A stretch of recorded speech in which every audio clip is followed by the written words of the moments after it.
Hello everyone, and welcome back to my channel, where everything you're about to hear and see has been done in one take. I'm your host, the One Take Man. And for today's video, given I am currently on vacation and didn't really have time to get anything fancier done, I thought I'd keep it somewhat simple and just do a countdown video. And because at the time of this video's release, it will either be her birthday or it'll be around her birthday, I thought I would take a look at the 10 best Jenny Nicholson videos. I admit I'm not subscribed to Jenny Nicholson. Her style isn't really something that ultimately very effectively compels me to that end.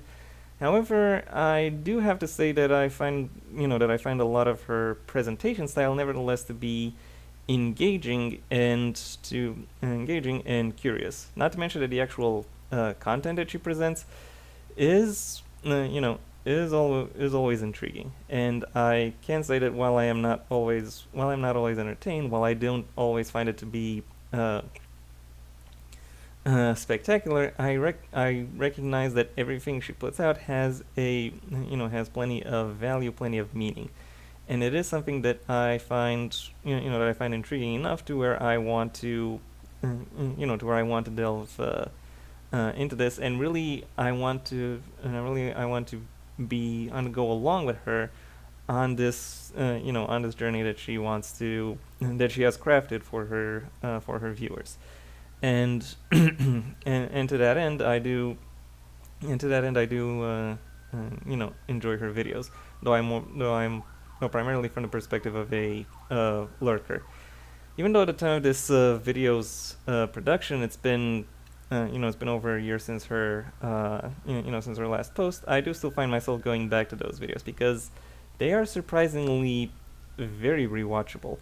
And even though after a while you perhaps know what it is that you're about to see, the way in which the content of the videos is presented still manages to make the video itself still come across as fresh, even though you know what's going to be what it will feature. So to that end, I want to pay tribute to that in my own way by delivering a numbered list, as she would say, or more precisely, a hierarchical numbered list of the of Jenny Nicholson's 10 best videos, or actually a little bit more than 10 because I will also include honorable mentions. And in fact, I will start with honorable mentions, and I will start right now. First off, dumping on 50 Shades Freed for 25 minutes. And yeah, this is how all the entries in this countdown are going to look like. I'm going to be cribbing the thumbnail. It's actually a little bit more than 25 minutes, but you know what? I'm fine with that. And also, you'll notice that Jenny for this video pretty much tailored her appearance to match Anastasia Steele in in the books, if not necessarily the movie, because that's something she typically does, and it's something I think that works very well in her videos, with how she is able to alter her appearance, or somewhat more rarely her background, in order to match the actual content that she's talking about. And she has quite a few videos where she talks about where she has a more freeform discussion or presentation about various movies, and a lot of those videos actually made it to my short list, including some on the Crimes of Grindelwald movies. However, I've decided not to include those because because I don't trust because I don't think the creator of those movies deserves any level of acknowledgement. Anyway, back to the topic at hand. As I was saying, Jenny has plenty of videos where she has freeform presentations about a variety of movies, and this one, I have to say, is one of the is one of the funnier and one of the more and one of the ones that goes that very effectively plays with the point of the movies themselves, and how it is that she tries to and how it is that they present them, and how she considers they would be more effective at presenting their points. And that sometimes work, and in this case it works quite well. I don't exactly recall off the top of my head if there are any other such freeform videos, but regardless, they exist, and they're pretty good. Even though a lot of them are clustered around around the pre-pandemic 2015 to 2019 era, I still think they hold out quite well. So if you're interested, go ahead and look them up. Next up in the honorable mentions category, we have their video on the Galactic Star Cruiser. I had the spectacular failure of the Star Wars Hotel, as it is called. As you can see, it is her longest, and as of the time of this video's production, most recent, as far as I'm aware, video. And some could argue it is also her most influential. Given that I've heard Disney has been in damage control mode over the Star Wars brand ever since she put this video out.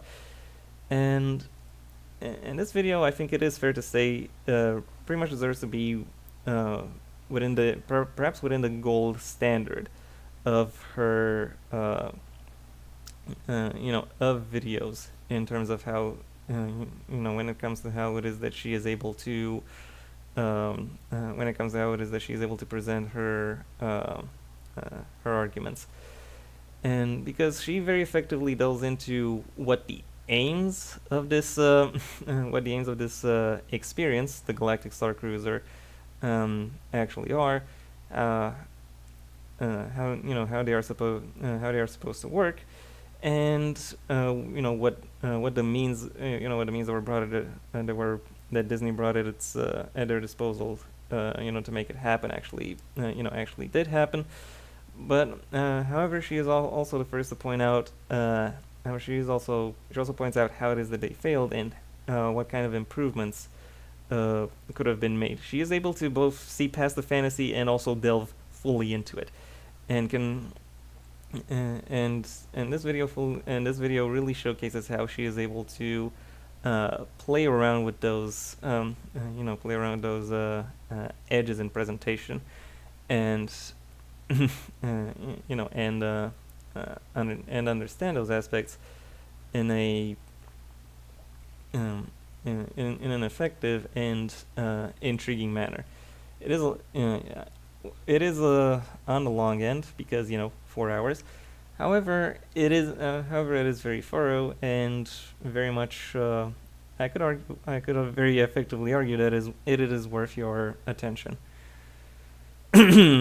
Next up, last video in the honorable mentions is Evermore, the theme park that wasn't. Another theme park video, and because really her videos on theme parks are really freaking good. I'm pretty sure she's not the only one the only one who does videos on theme parks, but she is the only one who manages to make them interesting, because she's able to see both through through the presentation, as well as lose herself within it, and understand how the various elements behind the scenes emphasize what is on the scene. And when it comes to Evermore, she a comparatively long video to the previous one, she fully delves into the grit and into all of the details that came into designing, creating Evermore, and what it is and the efforts that were made in order to make it a successful or effective and interesting theme park, and how those interacted. It's interesting, though still a little bit on the still a little bit on the longer end. And now that I'm done with the honorable mentions, it's time I delved into the actual list itself, starting with number 10, Where's Buzzy? The Tale of an Animatronic Caper. Buzzy, for those of you who are unaware, is this little figure right here, who she's, whose look she has tried to maybe not replicate, but duplicate. and uh, and she talks about the attraction, the theme park from to which Buzzy is connected, and also a little bit into the history of how that particular theme park either came to an end or changed in such a way that Buzzy was no longer necessary. But still, his disappearance caused a lot of controversy, and she very effectively delves into that controversy. And I have to say, this is really where most of her behind the scenes knowledge really shines through, and how she, particularly when looking at the various rumors and assessing them for their maybe not for their veracity, but for their plausibility, and how she's able to see through the various arguments that get presented or vehiculated through the theme park fandom or theme park discussion groups in order to make it all a reality. It is a very interesting video. It's a very interesting video to behold, and it it draws my attention, my curiosity in ways that I find very intriguing to look at. So for that reason, this video makes it in the among the 10 best, though not very high among the 10 best, given it's only at number 10. At number 9, the worst ghost hunting show of all time. So yeah, this is another video that is that falls more or less within the freeform discussion video category. Though first of all, this is about a TV show rather than a movie, and also she intersplices a lot of clips that really help emphasize the points she makes about these respective videos. The idea behind the ghost hunting show in question is that the crew of this ghost hunting show goes to various ghost hunting locations, but more obscure ones, and looks through the location, once through the ghost hunting lens and once through a more realistic lens. And and I think the idea is kind of a soft debunk or both sidesism in terms of are ghosts real, or if there's something else at play. And she talks about how that effectively works with the premise, or how that premise effectively is presented, and or even how it has the potential to impact the audience. The bulk of this video is really an exploration of the various episodes, looking through the problems and the implausibilities that this this format presents, and also potentially why it doesn't have the impact that I think its creators intended for it to have. But nevertheless, she does very effectively delve into the impact it has for her, and how and how what goes on in the show actually speaks to her, even though she sees what the show occasionally what the show doesn't want doesn't want her to see, she is still nevertheless very intrigued by how it is that it layers its messaging, and that intrigue is effectively carried over to the audience. So and it is that presentation that makes me see this video as well as one of her bests.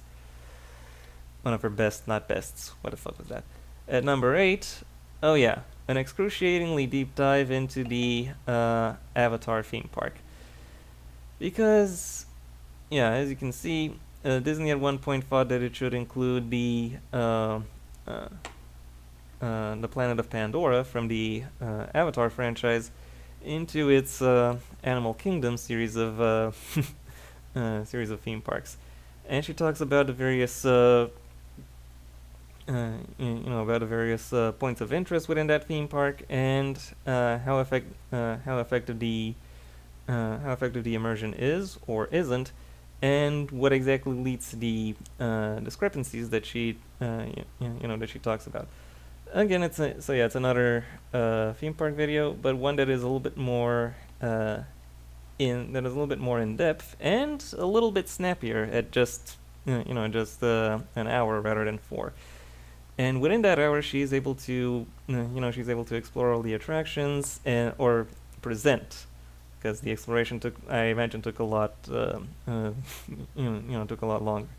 She's able to present all of these, both in terms of talking about them, but also in terms of putting together montages of what it is that she's seen and recorded, and fully and effectively delving into the into how this format establishes or breaks immersion. So yeah, great stuff. Very interesting to follow. Makes it to number 8. At number 7, nobody on the planet remembers Beastly. This is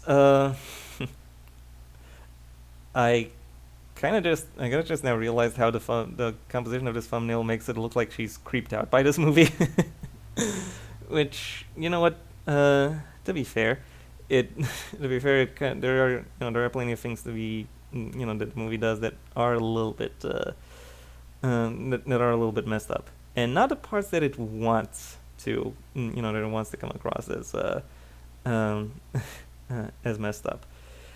And to her credit, she does a great job at delving into the plot, into a variety of narrative parallels. Hence why Miss Potts is over here, narrative parallel, and in all of the aspects of presentation that that have been woven around this movie, and how it attempts to and how it was meant to launch a long-standing media franchise. And how much was invested in it, and how most of those investments ultimately ended up failing. However, the failure wasn't like spectacular or complete. It just it wasn't kind of a spectacular. It was like a spectacular bust. It was just kind of a flop. But still, she is delving into it and really, really presenting her points, and showcasing that even this work is still able to stir up her passion and her curiosity, and she very much takes her audience with her on this journey of discovery, on this journey of curiosity, and throughout this journey, she is throughout this journey, she shares a lot of very interesting points and arguments that make this video very effectively stand out. So for that reason, this video makes it all the way up to number 7. At number 6, The Grim Dystopia of a Christmas Prince. This is an example of Jenny going being able to look at look at not just what is on the text, but also a little bit behind the scenes, and seeing something that that the creators didn't intend to be the case, but that she very effectively argues is actually the case. And in here, she argues that this series of Netflix romance movies, which is as milquetoast as it gets, to the point where it actually replaces or is meant to compete with Hallmark holiday romances, is actually has a deeper a little bit more disturbing message. Hence the title, making it a grim dystopia. And I have to say that she is in fact very effective at doing so, analyzing the plot, analyzing various plot mechanics, analyzing various details about the setting, and about the ways in which the elements within it are presented, going through the technical aspects, including through the costuming, which I have to say she does a particularly good job of in this video, and showcasing how there is a larger symbolism at play that points towards a darker message and truth over the course of this movie, or over the course of the two movies that were released at the time of this video's production. Of that video's production. Whether that paid off in any way throughout any future Christmas Prince movies, I really can't say.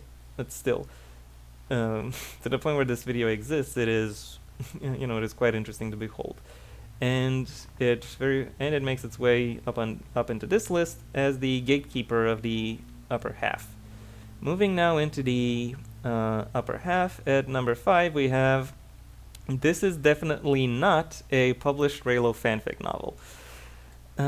Aside from her interests in theme parks and movies and TV shows, Jenny does also have some videos where she reviews individual books, including what could be called a definitive review of Trigger Warning.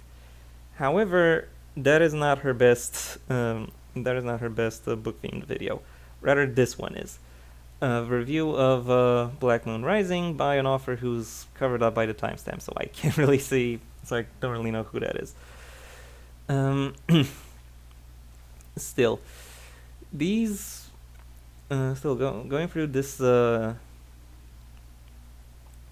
Still, this video was very interesting because it delves a little bit into the phenomenon of Reylo, aka shipping Ray and what's his name? His Sith name, because I know his real name. I know his real name is Ben Solo. Fuck, I forget. Anyway, those two characters. So those two characters, and looking in, she looks through the. So anyway, she looks through this book and very much compares it to the dynamic that is that is present within the book, and how those dynamics effectively really mirror each other. It is an interesting, almost surreal reading experience to see how this author kind of reverse engineered a darker type of Star Wars, and bring it into the in order to bring it in line with modern YA sensibilities, and how that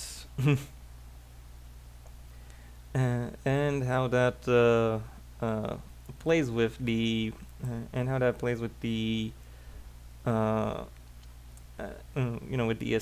with the established elements of Star Wars, and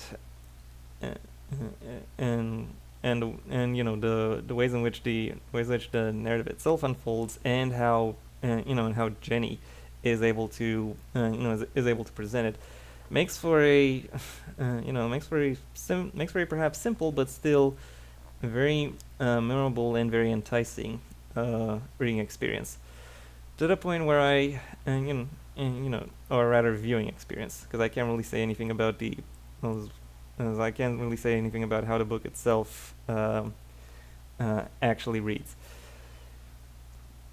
Still, I found myself very very engrossed in this video, and in how Jenny is able to to critique this book while still seeing her passion into it. And it is for that reason that I think it's fair to say that this video deserves its place in the upper half of this list. At number 4, I'm on lockdown, so I watched all 14 Land Before Times. Yeah. Sometimes Jenny's video titles are like, light novel or visual novel titles. Same, same excessively long and excessively detailed styling. And the basic idea here is that she, went for COVID, and as she was recovering, she decided to watch the entirety of the Land Before Time theme series, movie series, or I should have said film series. And to perhaps my surprise, there have been 14 Land Before Time movies at the time this video came out. There might have been one or two additional ones that have been released since. It's not unlikely. And she talks about them with plenty of plenty of whimsy, and also I would say plenty of care to all of the details that are presented throughout it, while going through this series, she's able to give her insights into each individual movie. Maybe not in-depth insight, but enough to really get a feel for the for the series as a whole, and for each individual title. What makes it distinctive, and what makes it intriguing to what makes it intriguing to delve into, and to play around with. And and while she very much started this, pretty sure she didn't start this video, working on this video as a fan, but she nevertheless does present her irreverence, and she does showcase her attention, her passion, and her care when it comes to how it is that these movies are presented, but also when it comes to the people who very much enjoy this. She has a relationship to the fandom of these movies that is very respectable, very courteous, and because she does seek to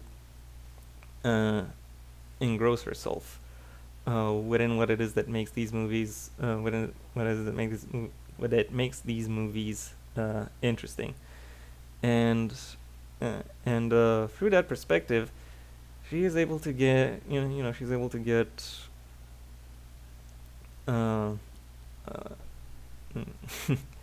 and through that perspective, she is able to get quite in depth in terms of how it is that she is in terms of how it is that she visualizes and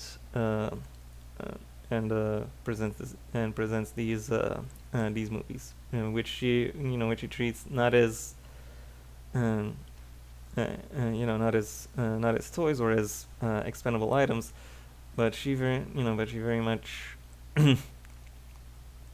but what can I say, or what else can I say, because I'm already starting to repeat myself. Anyway, the point is, she shows her care and her attention to detail in this movie, in this video, and she's able to give these movies the respect and consideration that they deserve. And that's what makes me see this video as her fourth best. Moving into the podium, at number 3, the bronze medal goes to The Last BronyCon, a fandom autopsy. Admittedly, I was kind of torn between, when it came time to putting this or the Land Before Time video as number 3 and number 4, but I ultimately decided that this video deserves it a little bit better because she is able to delve into a, into a more controversial topic, one that arguably has a little bit more history, a little bit more of a footprint in pop culture, particularly in how adults interact with media aimed at children, how that how that changed as a result of My Little Pony: Friendship is Magic, and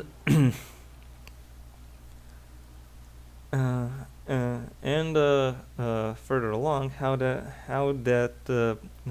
particular fandom ended up how that particular fandom responds not just to itself, but also to the reactions around them, and what kind of subcultures and what kind of further subcultures result within this niche. And that level of in-depth care and attention, I have to say, very much shines through, and she is able to showcase a lot of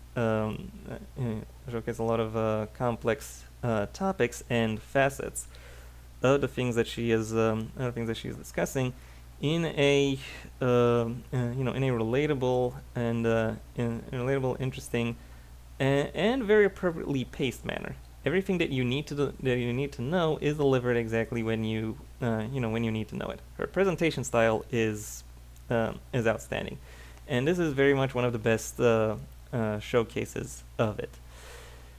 And yeah, for that reason, I think it's fair to say that this video deserves to be at number 3. At number 2, the bronze.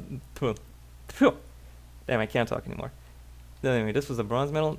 At number 2, the silver medal goes to Is Forces of Destiny good?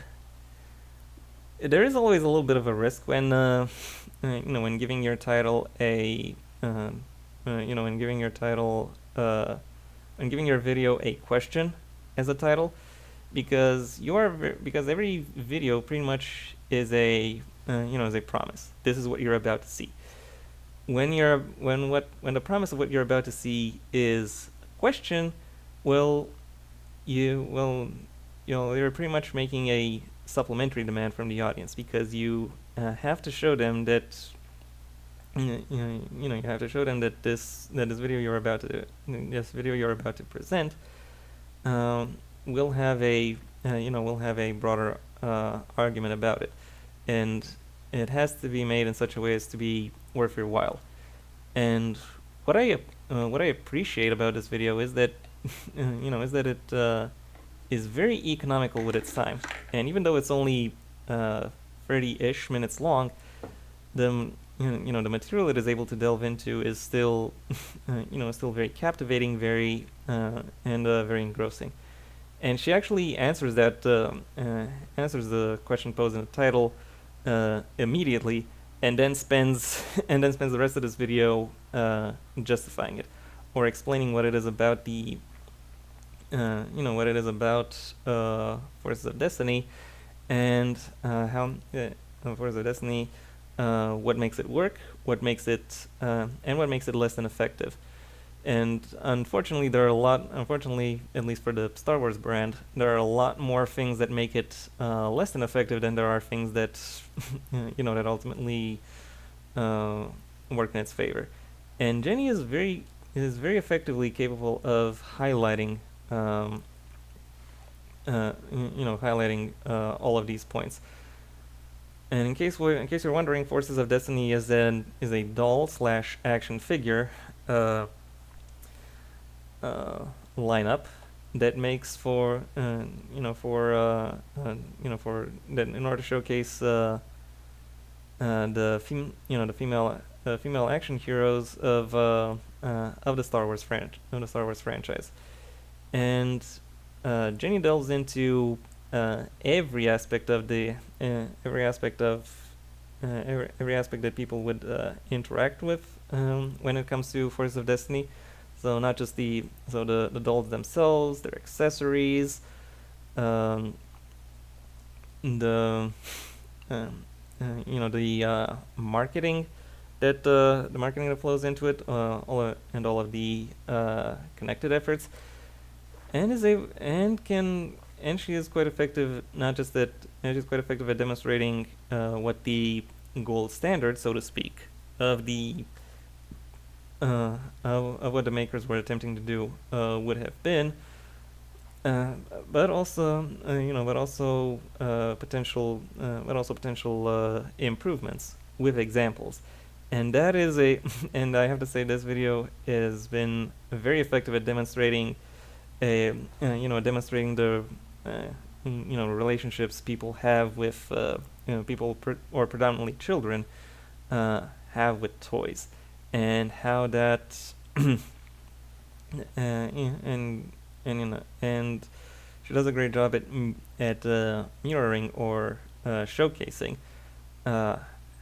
showcasing how that relationship ends up ends up not being interesting, ends up being disrupted, so to speak, to the point where the results aren't as eye-catching or as attention-grabbing as as I think would have been intended.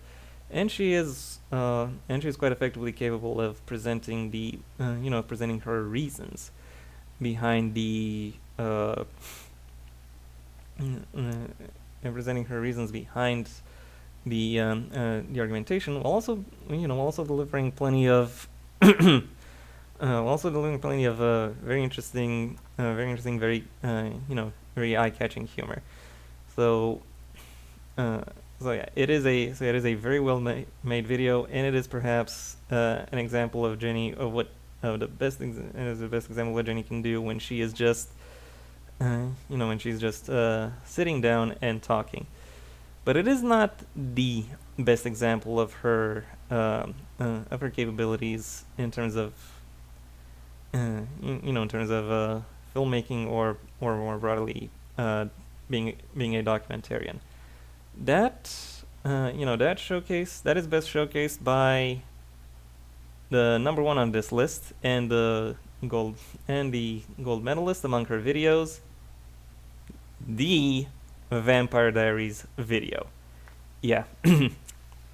No kidding, this video this video is absolutely amazing, and it is the one that I think pound for pound I actually watched a lot of, because you'll notice it's 2.5 hours long, and I'm pretty sure I've watched it at least 5 times, even though I never saw the Vampire Diaries, or at least I didn't as it was airing. Nor do I really feel any reason to any need to go back to it.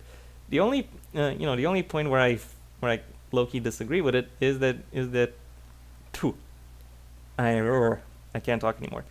My only point of disagreement is she at one point says that Vampire Diaries is better than Buffy. Maybe she meant, even if she meant it ironically, I can't really bring myself to say that's a that's a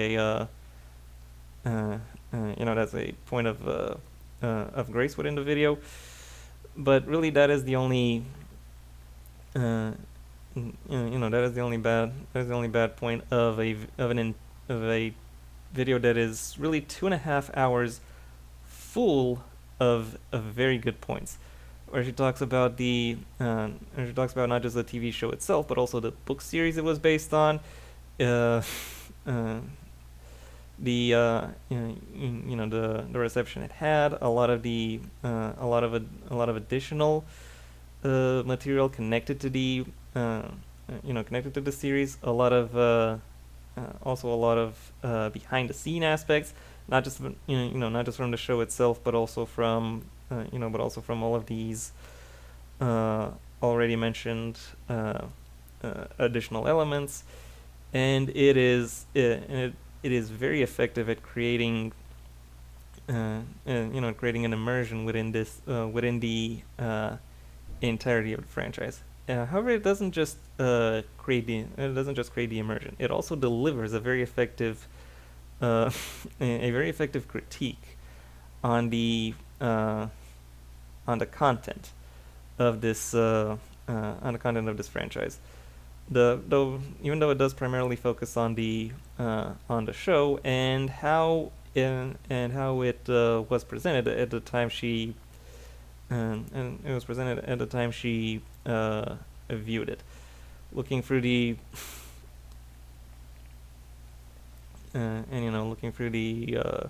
looking through the individual seasons, how exactly they bring up a variety of elements, how it is that the show itself handles these elements, how escalation goes on, uh, and she's able to do so while still being snappy, while still being very uh, captivating.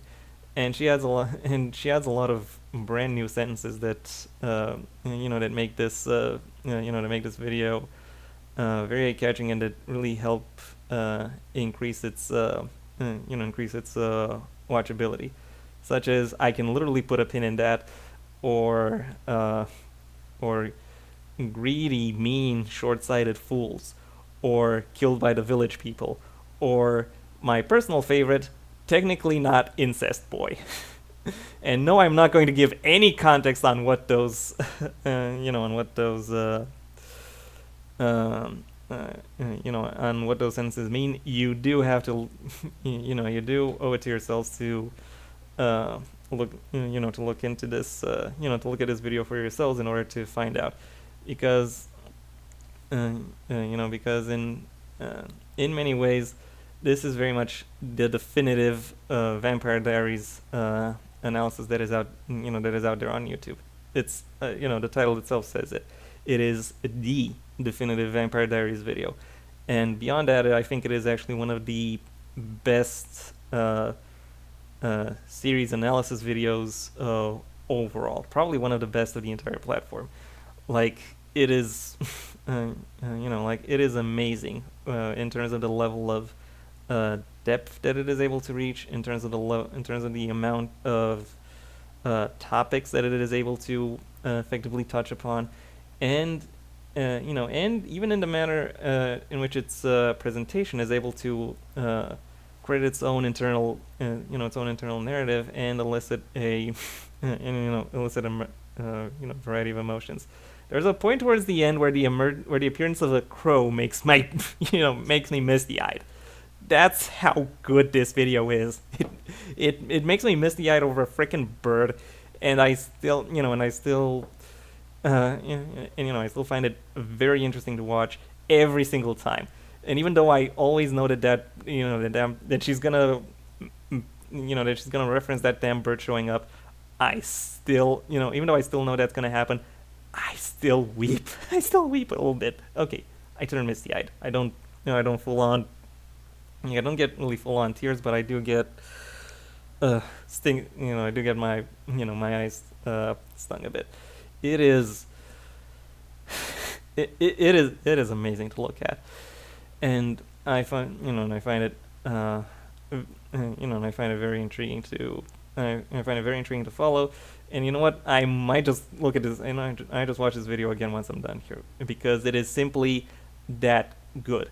It is it is one of the it is one of the best videos of its kind on YouTube. Maybe one of the best videos on all of YouTube, and it is definitely worth the #1 spot on this on this list. And yeah, that was my video. I would like to thank Jenny Nicholson for her for her efforts, and for the for the passion and dedication that she brings to her craft. I would have a lot less to talk about if if she didn't do it. And also, I would like to thank you for your attention. If you've enjoyed my list, well then please like the video. Maybe even share it wherever you think other people will also like the video. If there is anything you'd like to add, either to Jenny herself or my selection of her best videos, that is what the comment section is for. And if you want to see when my next video gets released, well then please subscribe. And ideally also ring the bell or do whatever else YouTube will ask of you in order to keep you notified. I also have a main channel where I talk about a variety of topics connected to the print medium, as well as reviewing selected works therein. A link to which you can find in the description down below, right past my social media links, which I also suggest you check out should you choose to.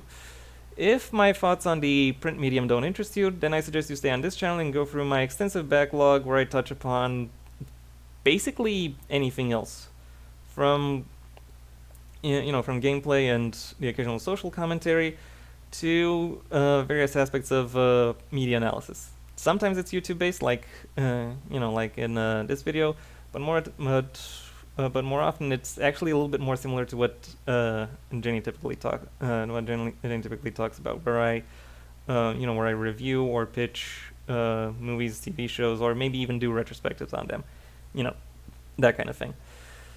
And if that doesn't sound interesting to you, well then I suggest you go ahead and do whatever you want with the rest of your day, because it is your day after all. Once again, special thanks to Jenny for her, for everything that she's done, and I recommend that you go ahead and check out her stuff as well as my own. To the extent you're interested in doing so.